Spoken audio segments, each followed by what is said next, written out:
Good evening all of you. आप सभी लोग को स्वागत है हमारे इस यूट्यूब चैनल चंदन ऑनलाइन क्लासेज कस्बा औरंगाबाद में।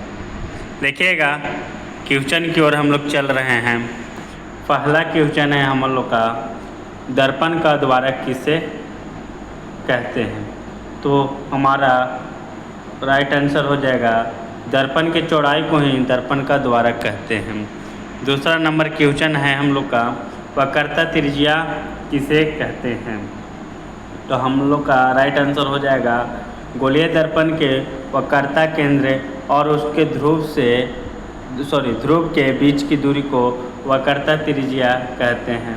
यहाँ त्रि होगा बाबू, त्रिज्या कहते हैं। इसे आर से सूचित किया जाता है।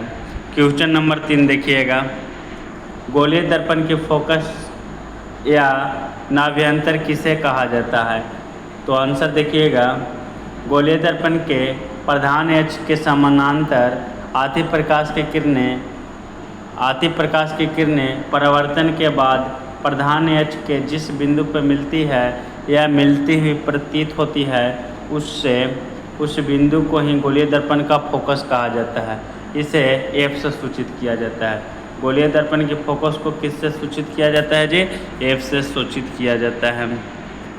आगे क्वेश्चन नंबर 4 देखिएगा, फोकस दूरी किसे कहते हैं। तो हम लोग का राइट आंसर हो जाएगा गोलीय दर्पण के फोकस और ध्रुव के बीच की दूरी को फोकस दूरी कहते हैं। क्वेश्चन नंबर 5 देखिएगा, अवतल दर्पण तथा उत्तल दर्पण में वस्तु की दूरी का चिन्ह कैसा होता है। तो हम लोग का राइट आंसर हो जाएगा ऋणात्मक।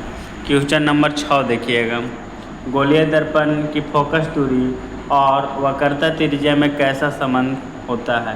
तो ये संबंध होता है F बराबर R/2, यानी F बराबर R/2 होता है। क्वेश्चन नंबर 7 देखिएगा, एक गोलीय दर्पण जिसकी त्रिज्या 60 सेंटीमीटर है, तो बताए उसके फोकस दूरी क्या होगा। तो अभी बताएं फार्मूला F बराबर R/2, त्रिज्या 60 सेंटीमीटर दिया हुआ है और 2 ऑलरेडी दिया पहले से सरकारी है, वो बदलता नहीं। 2 से काटिएगा तो 30 बार में कट जाएगा, यानी हमारा राइट आंसर हो जाएगा 30 सेंटीमीटर। क्वेश्चन नंबर 8 देखिएगा, अवतल दर्पण को अभिसारी दर्पण क्यों कहा जाता है।